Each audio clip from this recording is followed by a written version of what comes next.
व्यापारियों के संघर्षशील व दबंग नेता के रूप में स्थापित चैम्बर ऑफ टेक्सटाइल के प्रधान राकेश चुग अब समाज सेवा के माध्यम से हर जरूरतमंद तक पहुंचने के सफल प्रयास में लगे हुए हैं। इसी कड़ी में उन्होंने व्यापारियों के साथ मिलकर सचल भोजन वैन बनवाकर शहर के जरूरतमंद तक भोजन पहुंचाने का बीड़ा उठाया है। शहर की प्रमुख रब दे बंदे के नाम से बनी सामाजिक संस्था आजकल वास्तव में उन गरीब जरूरतमंद लोगों के लिए रब दे बंदे ही साबित हो रही है जिन्हें भोजन नहीं मिल रहा। शहर में प्रवासियों के लिए बनाए गए शेल्टरों जिसमें सिंगला पैलेस, रोड भवन और पिटूनिया गार्डन आदि में रोजाना समयबद्ध तरीके से खाना लेकर लगभग 4000 लोगों को भरपेट भोजन उपलब्ध करवाया जा रहा है। राकेश चुग ने बताया कि जहां लोगों को पका भोजन दिया जा रहा है वहीं जरूरत होने पर कच्चा राशन भी पहुंचाया जा रहा है। समय की मांग है कि अब सभी उद्योगपति तथा धार्मिक व सामाजिक संगठन आगे आए ताकि शहर में कोई भूखा ना सोए। श्री चुग ने बताया कि भोजन इकट्ठा करते समय सभी सेवादारों द्वारा हनुमान चालीसा का पाठ भी किया जाता है और इस बीमारी से निजात पाने की प्रार्थना की जाती है। उन्होंने कहा कि बंद खुलने के बाद यह सचल भोजन वैन निरंतर चलती रहेगी। राकेश चुग ने यह भी बताया कि इस भोजन वितरण में विभिन्न व्यापारियों के साथ साथ समाज सेवियों जिनमें राजकुमार मिगलानी, जयदयाल तनेजा, भूषण नागपाल, डॉक्टर दीपक सिंगला,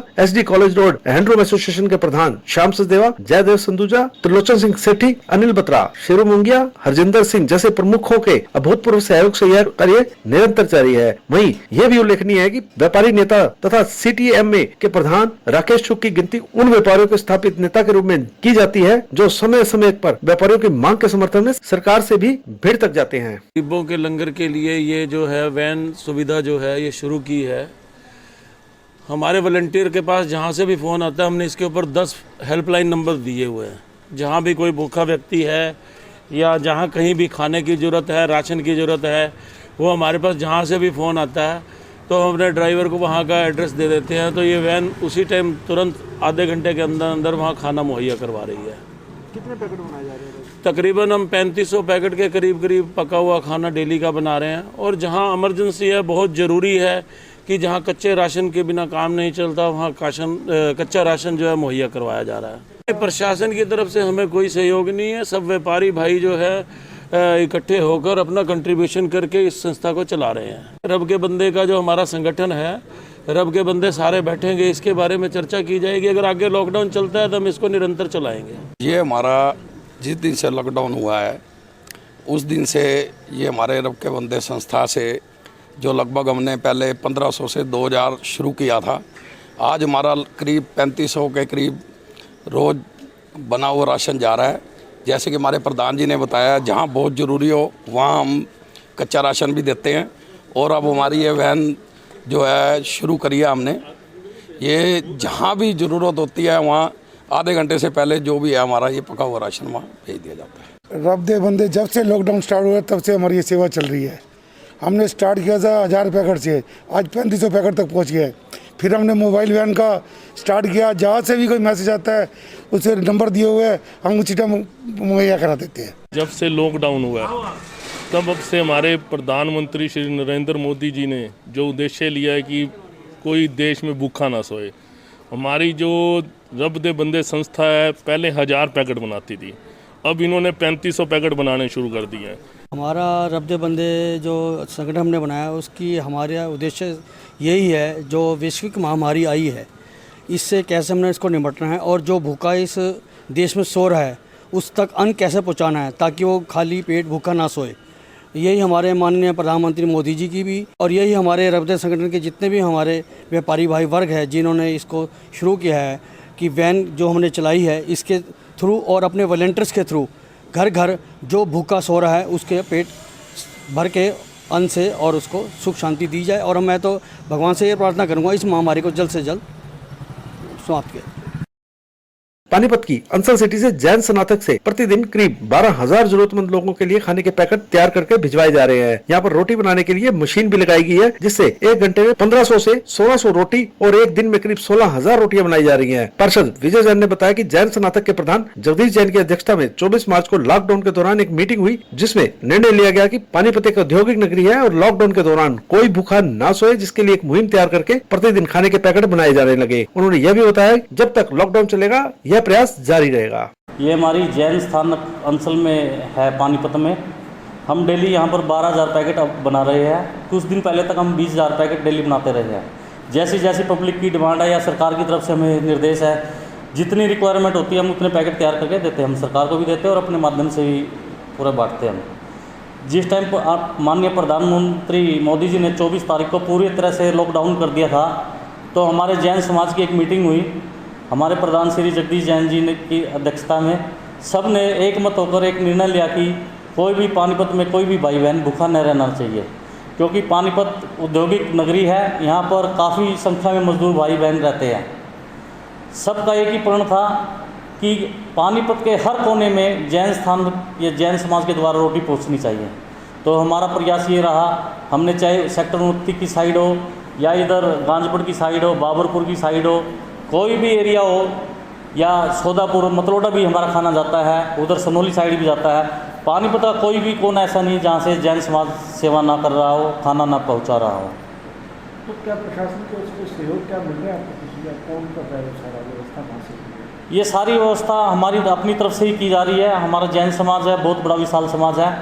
सभी लोगों को जिस दिन हमने बैठ के एक ही निर्णय लिया था कि जब तक लॉकडाउन चलेगा ये भोजन की व्यवस्था निरंतर चलती रहेगी। प्रशासन सहयोग करे ना करे, हम आपस में ही सहयोग करते रहेंगे एक दूसरे का। तो हमें और लोगों का भी, प्रशासन का भी सहयोग मिलता है और अन्य लोगों का भी भरपूर सहयोग मिल रहा है हमें। कोई आटा दे जाता है, कोई चावल दे जाता है, कोई पैसे दे जाता है, जिसकी जैसी श्रद्धा होती है। सभी लोग अपना योगदान दे रहे हैं, जिसकी वजह से ये भंडारा निरंतर चल रहा है। प्रशासन के आदेश से कितनी तरफ जा रही है?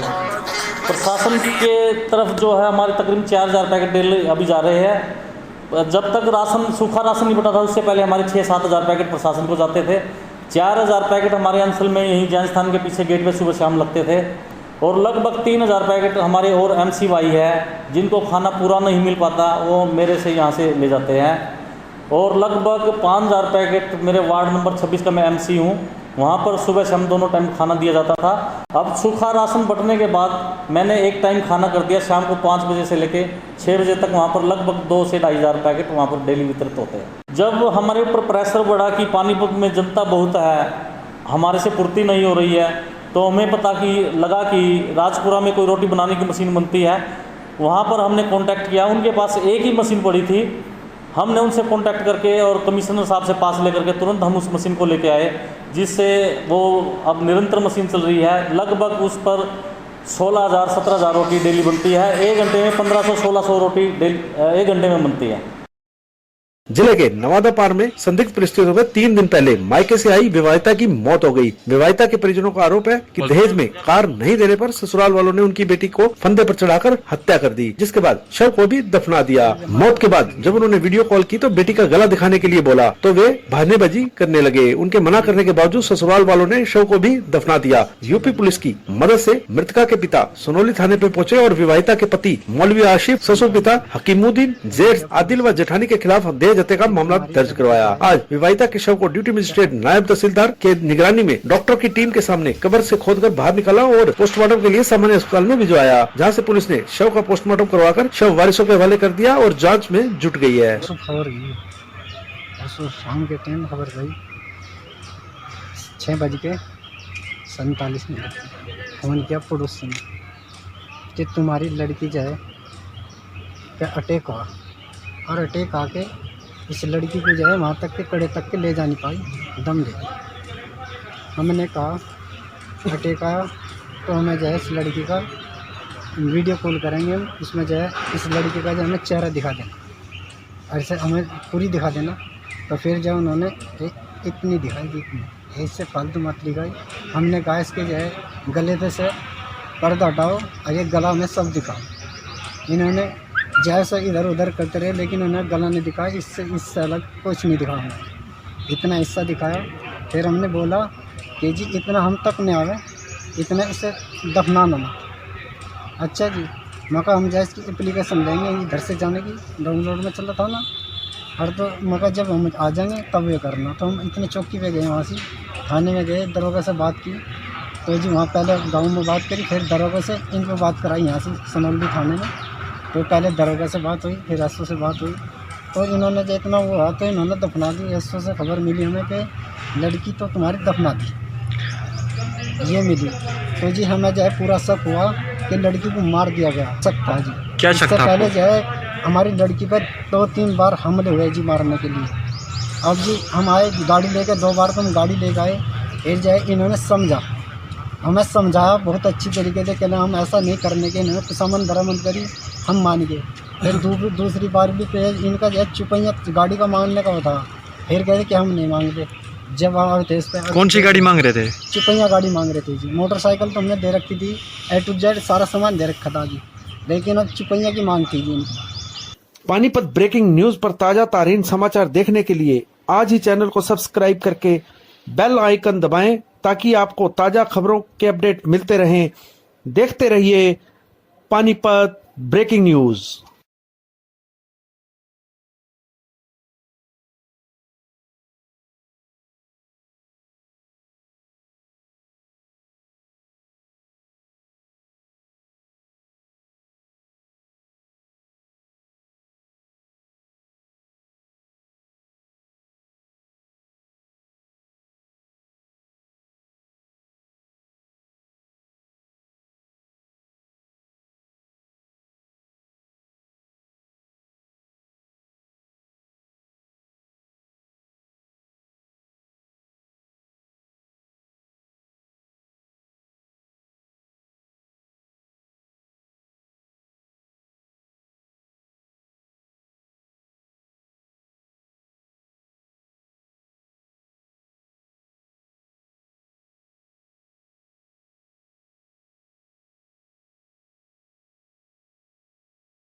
लॉकडाउन में जन आवाज सोसाइटी द्वारा लगातार चौथा रक्तदान शिविर लगाया गया। पूर्व जिला पार्षद एवं जन आवाज सोसाइटी के प्रधान जोगेंद्र स्वामी ने बताया कि शहर में रक्त की कमी हो गई थी, जिसके चलते थैलेसीमिया से पीड़ित बच्चों और बीमार लोगों को रक्त उपलब्ध नहीं हो रहा था। उस समय सोसाइटी ने फैसला लिया था कि जब तक लॉकडाउन रहेगा, सोसाइटी सोशल डिस्टेंसिंग का ध्यान रखते हुए प्रत्येक सप्ताह रक्तदान शिविर का आयोजन करती रहेगी। उन्होंने कहा कि हमारा एक छोटा सा प्रयास है कि जरूरतमंद लोगों को पानीपत में रक्त की कमी न रहे। इसको लेकर जन आवाज सोसाइटी के तत्वाधान में लॉकडाउन के बीच लगातार चौथा रक्तदान शिविर कैंप रेड क्रॉस में लगाया गया। कैंप में 20 युवाओं ने रक्तदान किया।